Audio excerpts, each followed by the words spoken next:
Hi guys! Welcome and welcome back to my channel. So in this video ay aking isi-share ang isang inutangan ko na application na kung saan ay long term po to guys. So yes, long term po siya. So kung interesado ka sa video ito ay please keep on watching. Huwag mo nang mag-install. Tignan niyo muna kung talagang legit ba na long term siya. So sa mga hindi pa nag-subscribe, mag-subscribe na, hit ang bell button para ma-update ka sa upcoming videos and tutorials and sa mga pag-giveaways din natin.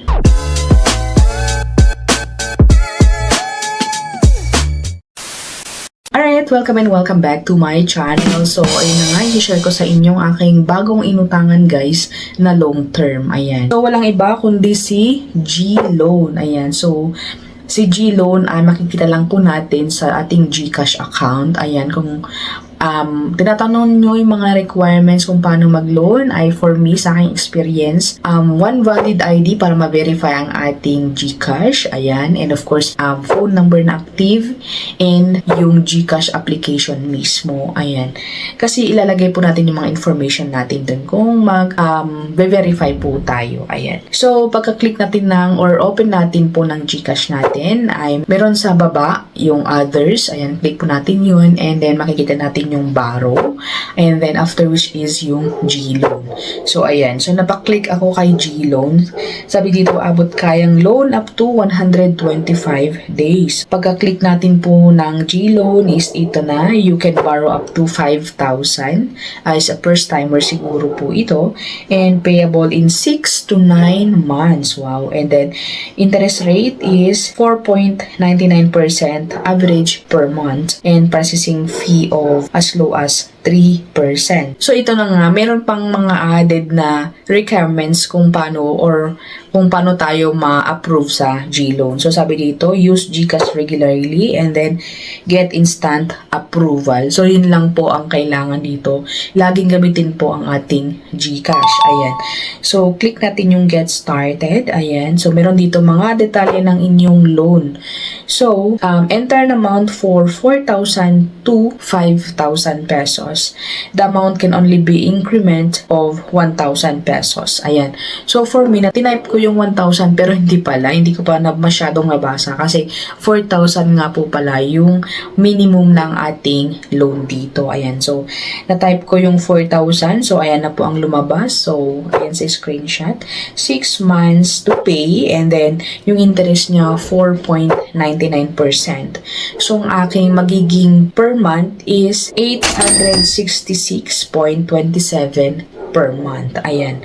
And then, select your loan purpose. So, nilagay ko lang dito guys is business expenses. Ayan. So, summary of loan amount is 4,000 pesos. And then, 3% or 3% processing fee of 120 days.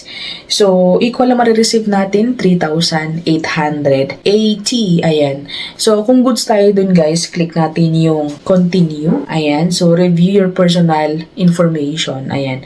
So, agad-agad meron dito yung mga information natin kasi nga verify yung ating GCash. Once na na-verify po ang ating GCash is nakalagay na doon yung mga information natin. So, basically, re-review lang natin yung pangalan natin, birthday, nationality, mobile number, email, address, ayan, kung anong source of income natin, and kung ano yung nature of work natin. So, click natin yung next.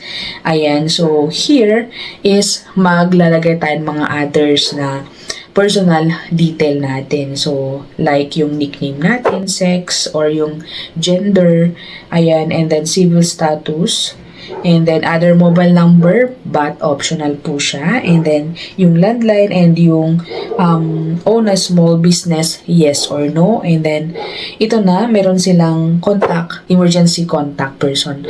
Pero sa GLoan guys is, unlike sa iba na nangangailangan sa ng tatlo, ito naman guys is isa lamang po. Ayan.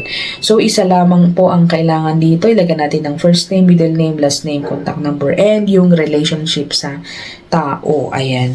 So, again, review your G-loan application. I-review po natin yung mga information na nilagay natin. And then, next na is yung ating approved na amount. Ayan.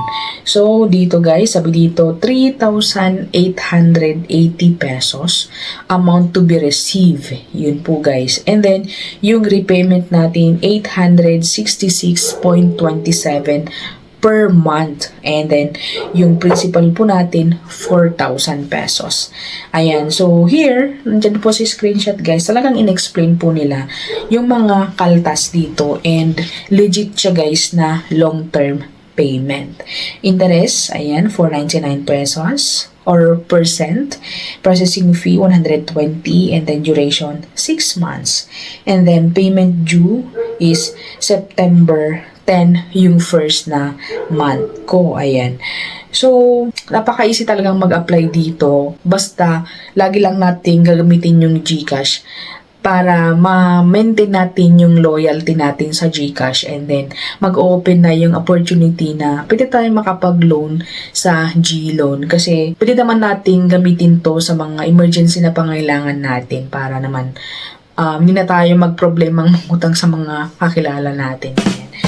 So, it's my first time na ma-download or it's my first time na ma-approve sa G-loan. But, mga nakaraan sa aking ibang GCash ay na-approve na pero hindi ko pa nagamit. So, first time ko pong gamitin si G-loan.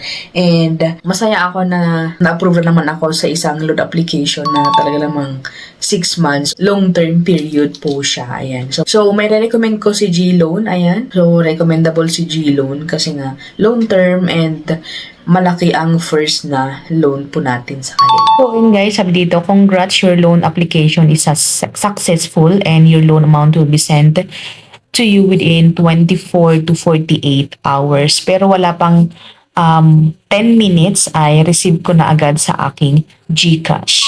So, sa mga nakasubok dyan guys, please comment down below kung ano po yung mga naranasan nyo sa pangungutang din kay G-loan. And sa mga first timer guys, ay sana ay natuwa kayo and sana ay nakatulong ako sa inyo. So, thank you for watching guys and see you again on my next video. Bye! Like and subscribe!